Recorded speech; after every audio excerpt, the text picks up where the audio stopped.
can be only one podcast and may be the Prince of the Universe. Hi, folks. I'm Matt. And I'm Wes. All right. We're here for Season 2 of Dark Side of the Ring. Man, we are giving Vice some love. I'm telling you. Well, I mean, they made a good series.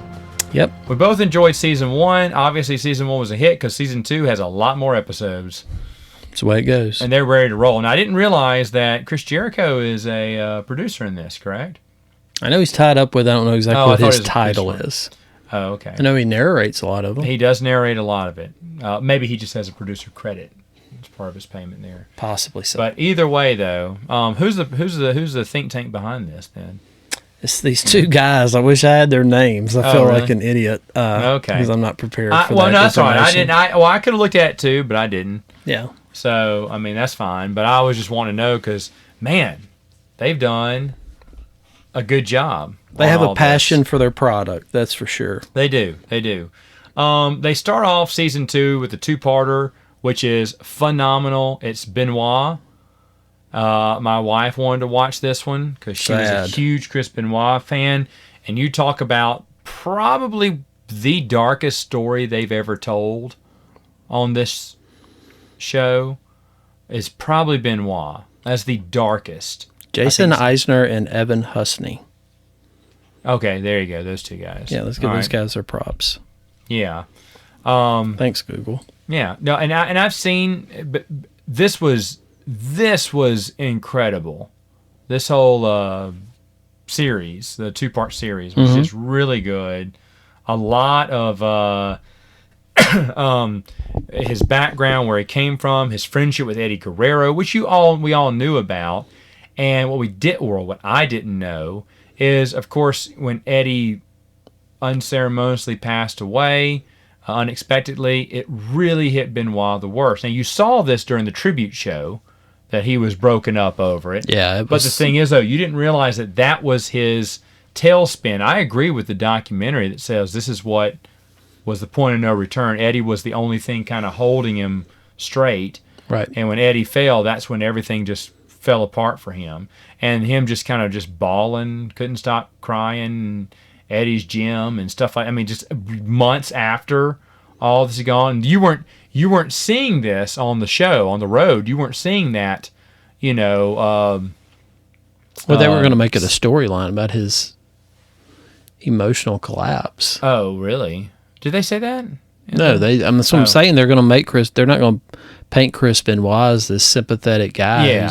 Yeah, no. That's just going to highlight how sad the whole situation was with Eddie dying. It was really sad. And then that's kind of how his life tale spins. And the whole thing about brain damage, multiple concussions, and that he had talked to the guy just like, a few weeks earlier or something.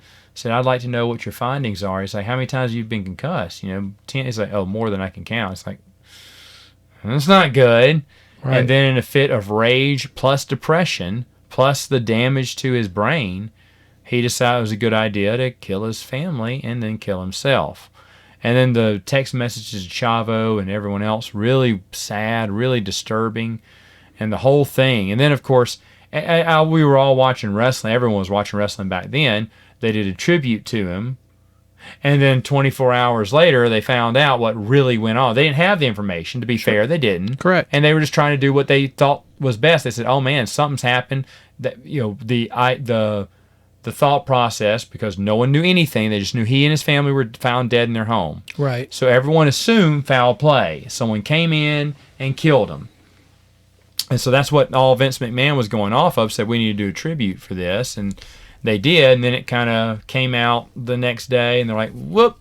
And then I remember that retraction they aired of Vince McMahon saying, hey, what we did yesterday, we had no idea. Right. He will not have a place here. He had been stripped from the memorial, the whole thing on the website, everything about him, gone. Right. Gone immediately. Didn't even play. Yeah. Like he never existed. And even though like Chris Jericho and everyone else saying the right thing to do, but amazing wrestler, but you got to do that. You can't honor someone like that. You can't remember him fondly or anything, or can't talk about his good days. And it's sad that a man who had an incredible legacy as a wrestler will never be known because of his action and deeds outside the ring.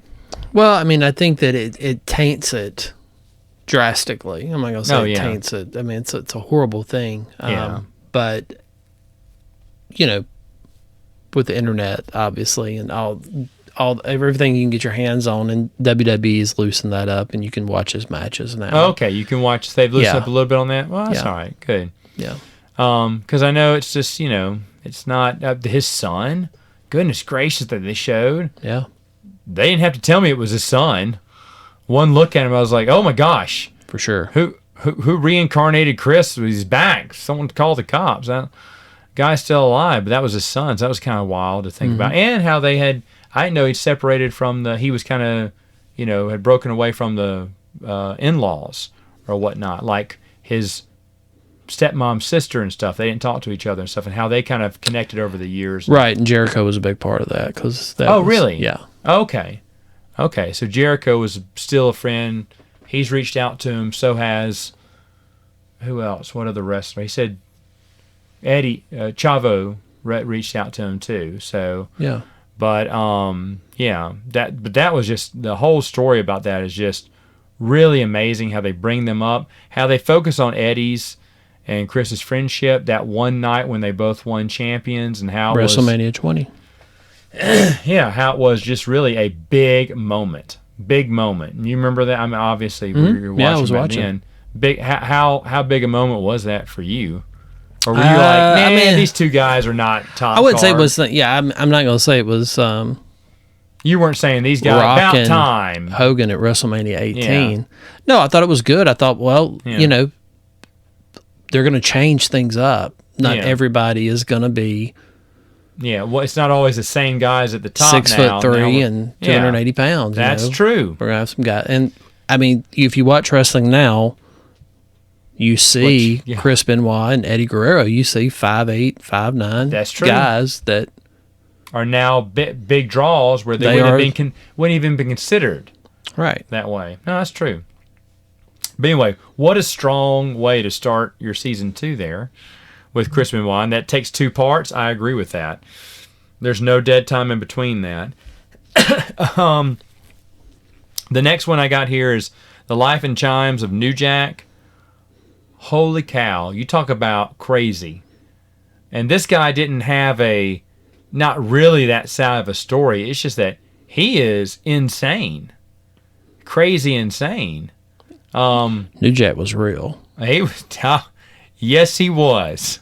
Yes, he was. Firing guns out in the ring. Wasn't nothing fake about New Jack. Nothing fake, and still nothing fake about New Jack. He's still alive. No, he's dead. Oh, he's dead now. Yes. Oh, did he die after this? Yep. Oh, I didn't know that. Yeah. Oh, when did he die? He died less than a year ago. Oh, okay. How? Wow. I don't think that's. They haven't revealed I can't confirm what killed him. Okay. Because, I mean, he was hardcore and it was all real. I mean, you tell him wrestling's fake, you'll get more than a slap. Well, a lot of those guys, you can tell them. The thing is you can say wrestling's fake, but I ain't fake. Yeah, and New Jack can definitely there's a big say difference. that. Yeah, that was a man who did a bunch of crazy stuff, stabbed someone in the ring for real. Some of the stuff that he did was assault for real. So that was an ECW fighter, and I'm hoping, I can't remember if I saw him in any ECW matches. Back then, you watched the old school ECW matches, you had someone who had VHS tapes, or had the direct-to-video stuff. You did. I had a friend of mine who did, and I watched some of his stuff. Yeah. ECW. This is back before ECW had even infiltrated, WWE or whatnot. You kind of watch this stuff on people's VHSs and stuff, and the pay-per-views they'd get for that. And there was a ECW niche of fans back then that was relevant enough to where if you would have said ECW, you would have known what we were talking about. This is back before they became kind of mainstream when Vince bought them. Right. So I'm sure I've seen his matches before. I just didn't realize. But the whole thing about mass transit and stuff, the kid wrestler who was 17, kid's fault though, lied about his age. His dad was there too. He lied to get him in there. Yep, they lied to get him in. He had only done amateur matches. Well, I don't know if he was necessarily amateur. I think he'd only had a couple of pro matches, but he didn't know what he was doing. With the two little people, and they were just kind of goofing around, but he was talking about how he thought he could handle this, and New Jack showed him differently. Yeah. And sent him to the hospital and eventually to the grave based off his injuries. Yeah. He killed himself. Well, yeah, but didn't he have brain damage and stuff already? I don't know if he had brain damage, but I know he killed himself. Oh, okay. But either way, yikes. Yikes. Throwing people off, scalping, telling that's what you get, now we're even for years later when you, whee! What a real guy. But that was an interesting one. I didn't really know much about him before then. So that was a good one. Brawl for It All, the Brawl for All. I remember this. Mm-hmm. This is back early days when I was watching. I was really into WCW before WWF. Mm-hmm. And that they were doing this real-life boxing confused me, and I thought it was boring. I think you just said it was the perfect thing is you're watching wrestling, but they're doing real boxing. Yeah. I'm confused. That tells you all you need to know about it. Yeah. And I love how Jim Cornette just bashes this idea to all get out. And, of course, things do not go the way they want. Bart Gunn wins it all. He's supposed to get... I feel bad for him. Everyone was supposed to get promised a big push. They thought Dr. Death was going to do it. He was going to get a big push anyway, but this was to get him over. Correct. With a match with Stone Cold and have him being the baddest of the bad. And everyone did think Dr. Death was going to win because he used to be a boxer or something, or he's a really Doc bad dude. was a pretty tough guy. Yeah. Doc, lived in Shreveport for the longest time. Well, you got to see him at a concert, didn't you? Heath told that story. Oh, Heath met Dr. Death. Yeah. Okay. Okay, yeah. I forgot. So Heath got to meet him. This is back before Heath's bedtime was at 8:30, right? Correct. Okay. Warm milk and warm milk, Ensure. Yeah, actually, is what he was drinking there. So put his compression socks on. Exactly. So, but Bart Gunn wins it, throws WWE for a loop, and they don't want to put. In fact, they give him a terrible idea. They put Butterbean on him, a real boxer who can knock his block off. Right. And basically just end They penalized him for winning it. Yeah, for winning it. And I agree with Bart Gunn a little bit. I think there was a little vindictiveness for taking out Dr. Death, for kind of ruining their whole... Absolutely. Even Terry Bradshaw would have been better for WWF. Terry Bradshaw? Was it... no, not Terry. John Bradshaw. John Bradshaw, sorry. Yeah. Yeah, sorry. Whoops. Hello. No, Louisiana boy. No, not that Shreveport boy. Wrong Shreveport boy. But anyway, no, but Bradshaw would have probably been better for them to win. But Bart just didn't have it. But it's sad because he did what he was told, give it all, and he should have gotten what he was promised, and that they could, because he was just, I guess his character just wasn't there. They could have, when I was watching this, I was thinking, they could have done something with that. Well, give him somewhat of a push. Yeah, they could have, but they, So did they do the right thing? A lot of wrestlers, the toughest guy is not the guy that's not the best guy to push with the promotion. That's he correct. might be the guy that's like in the second match. But how many guys have they pushed in the past that just didn't have it, but they tried to give him that big push anyway? Well, there's been people in the past they've just pushed just because. Yeah, but I think the legitimacy of what. So you side with WWF, what they did to him? No, I don't side with them at all. No, okay. I think they unfortunately they got what they deserve. Yeah. They put a real. I mean, for one thing, a lot of Dr. Death was a legitimate collegiate wrestler. Okay. Mm-hmm. If we're gonna wrestle anybody, you don't put boxing gloves on a wrestler. Right. Well, Jim Cornette said that. Yeah. I mean, it's preposterous. Totally you take his strength away from him, so you're already like really blurring the lines of what you're trying to get across. Right. And that's true. Guy had a solid punch, and he knocked a lot of dudes out. Yeah. Did you watch the Brawl for Yeah. it all back then? Okay. Yeah. Were you enjoying it, or were you just kind of confused? Too? I think it was more of it was kind of like driving by a wreck. Couldn't stop watching it, even though you didn't understand why it was happening. Yeah, it was. The Dr. Death thing is what stands out because you go, oh, he just knocked his ass out. So Dr. Death isn't the it big was like badass Debo that I thought he was. Okay, yeah. Well, it wasn't so much and you can't even look at that. I mean, all those guys, they're just getting in there just throwing haymakers. Yeah. And Bart could box. Mark Marrow could box. Mark Marrow did well in it. If you go back and watch that. But yeah, he was a boxer. I mean, watch him throw hands. It's a big difference in watching Hawk from the Road Warriors do it. I mean, Hawk might beat you up in a bar, but his probably best days aren't in a 3-minute round. Yeah, exactly. 10-pound gloves. Yeah. So, yeah, I thought it was good. The episode is really good because the episode is good. I think it highlights a lot of the inner workings of how a business that is a business works in a very carny way. Yeah. No, that's true. That's good. That's good. Yeah. That's right. Because that's a good definition of it. Because it was just a wild idea by Vince Russo, right? Yes, because he got tired of Bradshaw bragging. Right. This was a real fight. I'd be winning. I'd be beating everyone down. Right. And a funny side note to that, which most people maybe know this, Joey Styles from ECW, their announcer, knocked Bradshaw out because Bradshaw was bullying. Oh, was running his mouth again? Yeah, and Joey Styles dropped him. So that's hilarious. Yeah. Wow. Sometimes you got to be careful who you pop off to. That's true. All right, so episode number 5 was Jimmy Snuka and the Death of Nancy Argentino. I never even heard about this. Never knew about this. It doesn't do much for Vince on this episode. No, it doesn't. Who got him off the hook with the police.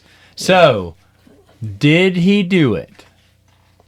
This is another one that kind of leaves up to the viewer a little bit, but yeah. Yeah. Okay. I mean, without a doubt. There's an old video of Don Morocco talking, and saying, yeah. You listen to what Morocco says. It's pretty evident that Snuka killed her. Wow, crazy. But that's a good episode too. Very good. Again, I never had heard that story before. Knew Jimmy Snuka was and everything, and well, it's obvious something was going on with Snuka to be at WrestleMania 1. He was just in the corner, and he was gone by WrestleMania 2. True. So Snuka was a handful to deal with, obviously, and that's completely. Yeah, and that's what they were saying. In the documentary does a good job, kind of documenting all that, kind of giving that whole story. You give people more money than they've ever had. Yeah. You put them on all kinds of different medication that makes them think big things. Mm-hmm. And that's true. Then the next one is Assassination of Dino Bravo. This is the one that I was confused with last week. I did enjoy this one about his ties to the mafia, his ideas. Big in his own Quebec, but then just didn't translate like Bret Hart's did, like everyone else's did. He was just a big guy. Did you know anything about him? I think. Did you remember him? I mean, I remember when I was a kid, but I remember when that happened. Years later. Years later when he died. Yeah, you started hearing about like what may have transpired. Right. Oh, okay, gotcha. Gotcha. But yeah, that was the one that I confused earlier last week and was given the wrong information on. But yeah, I did enjoy it, even though I didn't know that guy's a wrestler. That was another one that I thought was an intriguing story with him and everything. Seemed like a nice guy, made bad decisions like a lot of wrestlers do, and ended up. Well, that money just don't last forever. I mean, that's a part of the thing. You got to save it. And I think, was it this episode they were talking about how people like Lance Storm, who I didn't know, but he's well off. He saved it. He uses the money rightly. I think this may have been the episode where Jim Cornette was saying some people, very few wrestlers know how to do, work with their money. And Lance Storm he named a few others, but I was like, Lance Storm? And to me, he was always like a C-grade wrestler for WCW. And I don't remember him that much. Just remember I didn't think of him. He seemed kind of boring. I mean, Well, that was kind of his gimmick. It was boring. Yeah, his gimmick was he's boring. That was part of one of his gimmicks. Supposedly, I mean, he's been on this a few times too. Yeah. But supposedly him and Jericho broke in the business together. Right. But he made money and kept it, stand back, and he's doing all right now. Invests his money and everything. So good for him, though. Good for him. But so there's a story about the money business, and this is for all of us in the money. Ole Anderson said, "Save your money, kid. It's not what you make; it's what you save." Yep. And Ole is not dead yet, and he's still got a ton of money. And he's just as much of a butthole as he used to be, I think.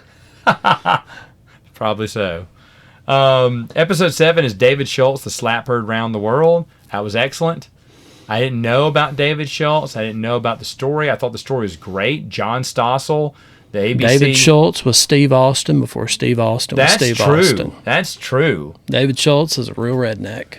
He was. And he would pull your ass out of a truck at Burger King and take your girlfriend with you and drink all your beer. Yep. That's true. He was stone cold before and wait on the cops to get there. Yep. And throw a few punches before he went to jail, too. But he was stone cold. That's a good definition. He was stone cold before stone cold was a thing. Absolutely. And a real life stone cold. And Vince asked him, hey, tell that guy if wrestling's fake or not. And so he slapped the taste out of his mouth. And then this is back when you had the secret that everyone knew, but no one talked about. The wrestling was fake. You had to keep that image up. And so, but he kind of showed him that it's not technically fake. We're really hitting each other out there, and I'll slap you around. That they brought John Stossel back for that to do the interview was great. That he still hasn't forgiven or laughed off David Schultz is excellent, too. I love that he's still pissed at him. Sure, he was a good heel. Yeah, he was a great heel. But the whole story about that, when someone gave up the secrets and he had the goods on wrestling back before people would admit exposing the business. Yeah. Yep. But that was the thing he did. He just exposed different things like that. So he was just doing. And what did Jim Cornette say about that? Can we recall? I remember what he said about the guy who gave all the secrets away. He didn't have any respect for that guy. Correct. He cut him. Oh, he did. Yeah. He did. No talent, whatever, blah, blah, blah. Yeah. But then the thing is, though, Jim Cornette later on talks about how they had to come out. They had to. It was the changing of the times, and sports entertainment to get rid of that tax, to avoid that tax. Vince did that. Yeah, but then Jim Cornette defends that decision later on. Well, I mean, there's yeah. I mean, I'm not saying Jim Cornette's wrong in this, but I'm just saying that he was condemning that one wrestler for giving away the secrets, but then only a few years later does Vince McMahon go ahead and just... Well, a few years makes a big difference. That's true. But then Jim Cornette agrees with that decision by Vince, but disagrees with the wrestler giving away the secrets. Well, yeah, he's undercutting everybody else. He's saying this is all fake on a very regional level as opposed to Vince. He's doing it in a paperwork type of way. Well, yeah, Jim Cornette definitely painted it that way, but he liked one over the other. But either way, though, I love that one. I love that story, and that David Schultz, he's not dead, is he? David Schultz is not dead. Okay, good, because they interviewed him too, and he is great. He is hilarious. Yeah, some guy if you watch this, you can tell that the guys that they had to we're gonna find a way to incorporate who you are. You didn't incorporate anything with David Schultz. Nope. He was who he was. That's who he was. And I like how some of these wrestlers who are still alive, they talk about they're the greatest ever was, ever will be. And when David Schultz says it, it's almost like I dare you to say something different. Because he still seems like, he's older, he's still a mean cuss. I wouldn't want to, right, exactly. Wouldn't want to piss off that old man. You ain't just going to tell him you're going to whip his ass. You better do it. Yeah, that's for sure, though.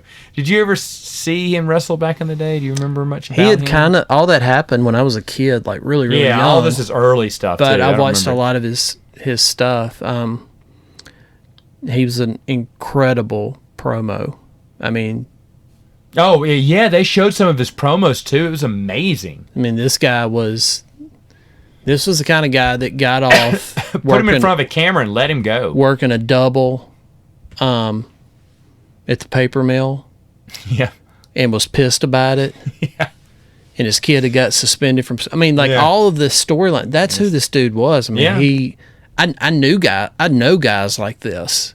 Yeah, it's true. They're just not as articulate about wanting to, what they say. But nope, that's true. Yeah, that's he was incredible. Next one was Cocaine and Cowboy Boots, the Herb Abrams story, which is unbelievably good. Unbelievably good. It's crazy. It's funny. It goes the way you would expect, but it is nuts. That story is just nuts. I didn't know anything about his promotion. He had a lot of good people to start off with. People love this guy, but the guy was just, I mean, you talk about cocaine. I mean, that guy didn't play, man. Yeah. The moment any money started coming in, it was up his nose. It was that and the prostitutes. That was it. Boom. I mean, did you watch any of this? I can't remember the name of it. I've seen some of them. I've seen it. But when it was going on, because No. it was supposed to be the rival to the '90s version of the early '90s version of WWF, but it never amounted to much. Right. Because it just had a lot of shortcomings, a lot of failures. It had no infrastructure. It had no TV. Yeah, just totally couldn't stick together, couldn't fall apart. And he was a cheap imitation of the WWF at the time. He made very poor copies of what they were doing, and just never. But people laugh about. I mean, Mick Foley is still laughing about him, laughing about the memories and everything. So even though he basically stiffed a bunch of wrestlers at the end, no one seems pissed at him. So, well, I'm sure there's some that are still pissed. I'm sure there are, but that is an entertaining one to watch. Yeah, for sure. It is dark at the end, I guess, but more comedic than anything else I found. Yeah, it's kind of like watching something about someone who just like wins the lottery and then blows it all in one 30 night. days. Yeah, 30 days. Can you spend $3 million in 30 days? It's like Brewster's Millions. Exactly. How dumb can I do to waste all my money? Yeah. The last two my wife wanted to watch with me because she read about them. She said, I got to watch this. The Last Ride of the Road Warriors, excellent. Yep. Excellent. My wife was a big Road Warrior fan, huge Road Warrior fan. Everyone knows about Hawk, the tragedy that was Hawk. You followed, I remember back when I was tuning in, WCW, WWF, that was Hawk's story about, they were kind of sensationalizing his real life problems, and sure. Yikes, kind of all goes downhill. Had no idea what had happened, what had become of Droz. Did not know that. Droz seems to have a really good attitude about everything, but they had interviewed Droz. Right. And then they'd also told about they did a side story, which I guess it wasn't enough to put a whole, right. It was just he had a very short career. D'Lo Brown, just a mistake. Running powerbomb, slipped in. Droz has no hard feelings. D'Lo feels awful. The two remain friends, but Droz seems totally laid back. He's accepting of it. He seems like a really good guy. So I remember him just disappearing one day, and I just didn't realize what had happened to him. So getting a little side story in there was nice too, but Road Warriors, man. Hawk, just self-destructive path, and how great they were, and the secret to their success by just staying independent and going place to place, really going on the road and just gathering up fans wherever they went. Wildly popular. But my wife was a huge Road Warriors fan. I'm sure you were too back in the day. Sure. And they're true. They were a tag team like you've never seen before. You've seen tag teams, you've seen little gimmicks. You've never seen someone who comes out there looking like, Kiss met Mad Max, and you're like, these guys are big, they're bad, and I'm scared of them. Right. They would run over anyone. So thought that was a good one. Last one was Final Days of Owen Hart. Everyone knows this story. Impacts everyone. Another one my wife wanted to watch. Thoughts on that one? Sad. Yeah. Especially when and this one, I love this one because it's not that Owen Hart did anything wrong. It's just the way that he died and what all happened. It's just and the sad. life he led was great. And the things he was doing was great. And JR even says that if that wouldn't have happened, he probably would have been one of the greats. Do you agree with that? What he would have, because it's hard to get yourself out of Bret Hart's shadow. Yeah, I don't think I think you're saying he's one of the greats. It would be like saying, "Oh, he was the greatest wrestler that never won the belt." That kind of great. Okay. So he wouldn't have, because you remember in the documentary they're saying, if he could have made it a little bit further, he could have, back when the fast action was big, he would have broken through. Well, yeah, that's. Or is that just people being nice? I mean, I'm not saying. I think there's his style was definitely what people work now. Yeah.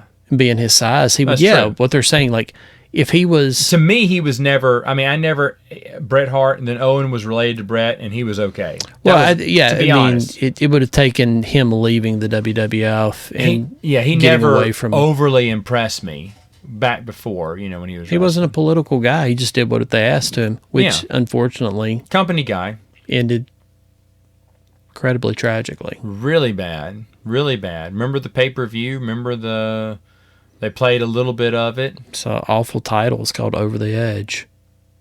What is it? Oh yeah. The pay-per-view was. Yeah. And how they the one thing I don't think they played. I know there was a clip where Jerry Lawler is he's not good. Just kind of cracking up. Yeah. They didn't play that clip, I don't think. But when he was just physically broken, and then JR telling the story that he's getting the nose from Vince, tell him, and he had 10 seconds to counting down 5, 4. How do you do that? And it's and then I mean just all the things that had Jeff Jarrett in the back trying to cut his promo, but totally just blows it because his mind's not on it at all, and you could tell, and you knew something was really. I saw that pay-per-view. I used to work with someone who was back then who was also in the wrestling. I saw that pay-per-view, and that's when we kind of realized it was more than just I didn't see the pay-per-view, luckily. Okay. I remember we were watching the pay-per-view, and no one really knew what had happened. He'd gotten injured.